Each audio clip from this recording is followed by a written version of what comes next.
রোজা, নামাজ, হজ, যাকাত কিচ্ছু লাগবে না, দানের শেষে ভোট দিলে বেঁচে যাইতে পারবে না।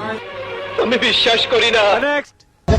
হযরত মুহাম্মদ সাল্লাল্লাহু আলাইহি ওয়াসাল্লাম পরে যদি কোনো ব্যক্তি থাকে, মা হাতে মা পরে যদি কোনো ব্যক্তি থাকে, সে আমি মনে করি আমার দেশ নেত্রী মা বেগম খালেদা জিয়া। নামাজ পড়তে গিয়ে ভাবতেছিলাম, আল্লাহ আমার সাথে সাক্ষাৎ করতে এসে যদি এই মা বোনের নামাজ কাজা যায়, আল্লাহ তুমি আমাকে ক্ষমা করে দিও। আপনি তো সেলসেলায় বেচতে যাবেন। আমাকে যদি ফাঁকি দেন, এটা ফাঁকি দিবেন আল্লাহকে, আর আল্লাহকে যদি ফাঁকি দেন, এইটা বিএনপির উপরে নেত্রী অসুস্থ, এই গজব আপনাদের উপরে পড়বে। বলেন কি?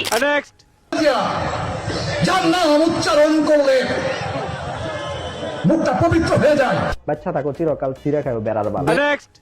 আমরা ধর্মকে মূল্যায়ন করব না, আমরা মানুষকে মূল্যায়ন করব। সংগ্রামী ভাই ও বোনেরা, একটি কথা বলতে চাই যে শরীরের জন্য তামাক বড়ই ক্ষতিকর, আর ধর্মের জন্য ইসলাম বড়ই ক্ষতিকর।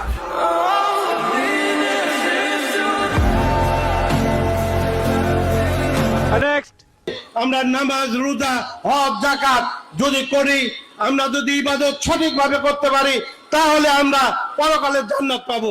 আমরা ধানের শীষে ভোট দিলে আমরা জান্নাত পাবো, এটা আমরা বলতে পারি। আদর্শবান দল ধানের শীষের দল।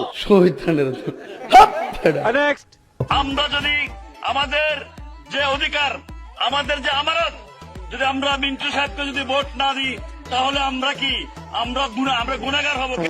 কি বলবো, কেন গুনাহগার হব? কারণ উনি গত জীবনে আমাদের এলাকার জন্য অনেক কিছু করেছেন, উনি কিছু নেন নাই, এখন উনাকে যাওয়ার পালা আমাদের। আল্লাহর হুকুম, এই দেশে 12 তারিখ নির্বাচন হবে, বিএনপি এই দেশে নেতৃত্ব দিবে, তারেক রহমান প্রধানমন্ত্রী হবে, আপনারা আমাকে নির্বাচিত করবেন। সবগুলো ফেল।